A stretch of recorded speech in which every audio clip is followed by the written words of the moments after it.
Story उन दिनों की है, तुम्हारे लिए थोड़ा मोटिवेटिंग भी रहेगा, साथ में तुम्हें पता भी चल जाएगा कि तो गुरुजी है वो तैयारी क्या करते थे कोटा के टाइम पे।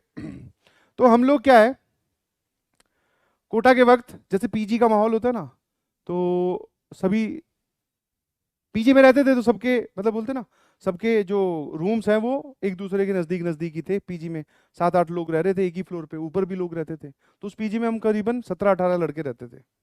ठीक है। तो वहां पे एक ट्रेंड था कि जब भी आपका टेस्ट होगा तो आप क्या है अपना स्कोर तो मैच करोगे ना भैया, क्योंकि आप आसपास भी पढ़ने वाले हैं। आप इस कमरे में बैठ के पढ़ रहे हो, साइड वाले कमरे में जो है वो आपसे ज्यादा मेहनत कर रहा है या कम कर रहा है, वो उसका प्रमाण या वो कहाँ से पता चलेगा। तो टेस्ट का रिजल्ट जैसे ही आए तो आप लोग क्या है अपना अपना टेस्ट रिजल्ट शेयर करते थे, भैया आज तेरा टेस्ट कैसा हुआ, डिस्कशन कर रहे हैं। तो हम लोग डिस्कशन कर रहे थे भाई। उसके बीच में हमारे बीच में एक लड़का था जो कि पढ़ाई कम करता था, वो दिख जाता है, ठीक है, बट उसका जो टेस्ट का स्कोर था वो बड़ा ही, हाँ, वो जब रिजल्ट दिखाता बोले, और दिखाता नहीं, ये तो मेन चीज थी। हम लोग तो उस टाइम पे मैसेज आते थे मोबाइल पे, और वो मैसेज शेयर कर लेते थे, या फिर पता चल जाता कि हाँ यार डिस्कशन के वक्त ही पता चल गया कि मेरे 5 तो यही गलत हो गए और छठा ऐसे गलत हो गया ऐसे करके। बट वो जो था वो हमेशा यही बोलता रहता था कि भैया मेरा तो बढ़िया रिजल्ट आया है, ये है वो है, और मैंने तो बहुत अच्छे से पढ़ाई की थी, मेरे तो इतने मार्क्स आए हैं। बट कभी डिस्कशन में पार्टिसिपेट नहीं करता था। ठीक है, डिस्कशन मतलब कि ये नहीं बताता था कि ये वाला सवाल सही है मेरा और इसमें इतने नंबर कटे, और ये गलत है और इसमें ये सब कुछ नहीं। डायरेक्टली आंसर्स, डायरेक्टली रिजल्ट की, हाँ भाई अपना एकदम ओपी चल रहा है बढ़िया, मेरी तो रैंक ये आई है। और वो रैंक भी बढ़िया तरीके से बताता था। कैसे कि ऐसे नहीं कि सबसे लास्ट में बता दो, ऐसे भी नहीं कि सबसे ऊपर से बता दो, ऊपर से थोड़ा सा नीचे हटकर, मतलब जैसे हमारे पीजी में अगर कोई टॉपर है जिसकी रैंक आई है 500 के करीब, तो वो अपनी रैंक बता देता था 700 के करीब, तो विश्वास भी हो जाता था। धीरे धीरे समय बीतता गया, उसका यही चलन रहता था, हमेशा कभी डिस्कशन में पार्टिसिपेट नहीं करते थे। फिर एक दिन जब उसके पिताजी मिलने आए, तो पिताजी ने बोला, उसके पिताजी ने उसी से बोला कि टेस्ट, हम लोग भी वहीं पे थे, कि टेस्ट के नंबर्स वगैरह कहाँ पे आते हैं, शेयर कहाँ करते हो तुम। बोले कि टेस्ट के नंबर मोबाइल पे आते हैं। बोले दिखा। बोले कि मेरे पास तो एक भी मैसेज नहीं आया। ठीक है, मेरे पास तो बोला एक भी मैसेज नहीं आया। और हम लोग वहीं बैठे थे। मैं कहा यार ऐसा कैसे हो सकता है, तेरे पास एक भी मैसेज नहीं आया तो तुझे अपना नंबर कहाँ से पता चलता है, तेरे को अपनी रैंक कहाँ से पता चलती है कि तेरे इतने इतने नंबर आए और रैंक ये आई है, तो हमसे तो डिस्कस करता है। उसने अपने पिताजी के सामने ये बोला कि मेरे पास तो एक भी मैसेज नहीं आया। अब वो आजकल के ज़माने में जैसे पिताजी हैं, वो बच्चों की बात माननी ही पड़ती है, तो उन्होंने ज़्यादा कुछ बोला नहीं, बोले ठीक है बेटा, कोई बात नहीं, अपना नंबर वंबर वहाँ पे चेंज करवा, मैसेज आने चाहिए, रिजल्ट अच्छे से पढ़ाई कर, ठीक है, थोड़े पैसे वैसे खाने की आइटम दिलवा के चले गए।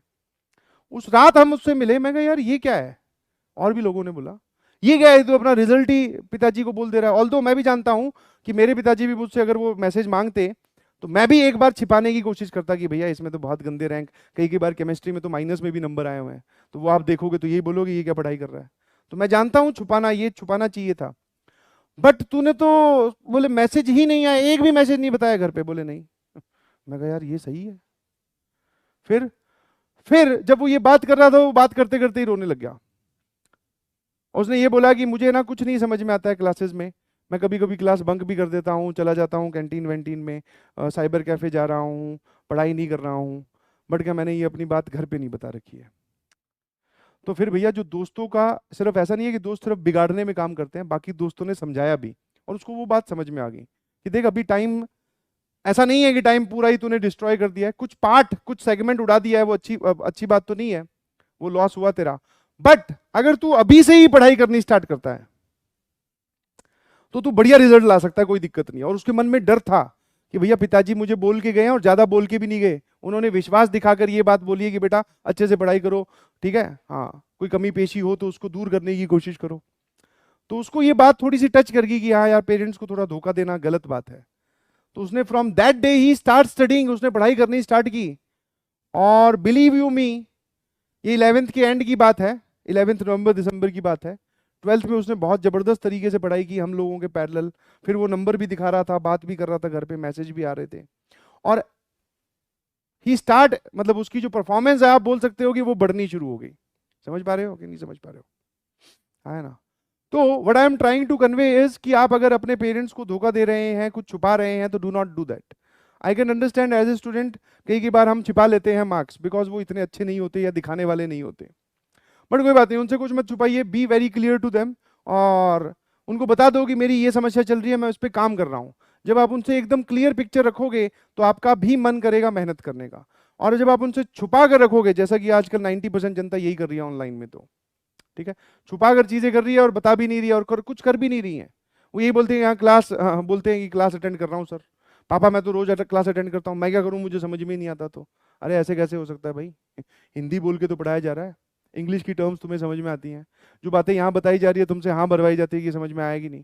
अब तुम मक्कारी कर रहे हो और उसमें ब्लेम पेरेंट्स पे डाल दोगे या किसी थर्ड पर्सन पे डाल दोगे कि मुझे तो नहीं समझ में आया, मैं तो बीमार हो गया था, ये हो गया था, वो हो गया था। That is wrong. ठीक है, तो स्टॉप डूइंग दिस थिंग आज से ही। और अगर आप आज से ही ऐसा करते हैं तो मेरी बात का विश्वास रखिए, ठीक है, ज्यादा दूर नहीं है आईआईटी, आप अभी सुधर जाओगे। हाँ, सारी चीजें एकदम अलाइन हो जाएंगी। थोड़ा टाइम लगेगा, थोड़ा डिफिकल्ट है, मैं ये नहीं बोल रहा हूँ आसान है कि आज ही जाके बोल दो पापा मेरे तो नंबर बहुत बेकार आते हैं। हो सकता है कुछ प्लस माइनस हो जाए, बट उसके आगे का रास्ता जो है वो बड़ा ही बर्डन लेस, एकदम क्लियर है, सिर्फ आपको पढ़ाई करनी है। और जब आप एक बार अपने पेरेंट्स के साथ ऑनेस्टी दिखाओगे तो उनको भी रहेगा कि हाँ यार इसने सारे मेरे को बताएं, अपनी समस्याएं बताई, अब नहीं हुआ तो नहीं हुआ, कोई बात नहीं, बहुत सारे लोगों का सिलेक्शन नहीं होता। But be clear with your parents, ठीक है। हाँ, उनको किसी धोखे में या किसी, बोलते हैं ना, किसी पर्दे में ना रखें प्लीज, उनको बता दें अपने मार्क्स, कोई दिक्कत नहीं है। बहुत सारे, मतलब मैक्सिमम लोगों के कम ही आते हैं यार, ज्यादा किसके आते हैं, ज्यादा आने वाले मान लो 50 लोगों के अगर क्लास है तो टॉपर तो एक ही होगा ना, या ऊपर वाले 5 उठा लो, बाकी 45 वो भी तो घर पे डील ही कर रहे हैं, सब नहीं धोखा दे रहे हैं। ठीक है, तो please shift to that line, and उससे आपको क्या होगा, मोटिवेशन आ जाएगा, बिलीव मी, करके देखो।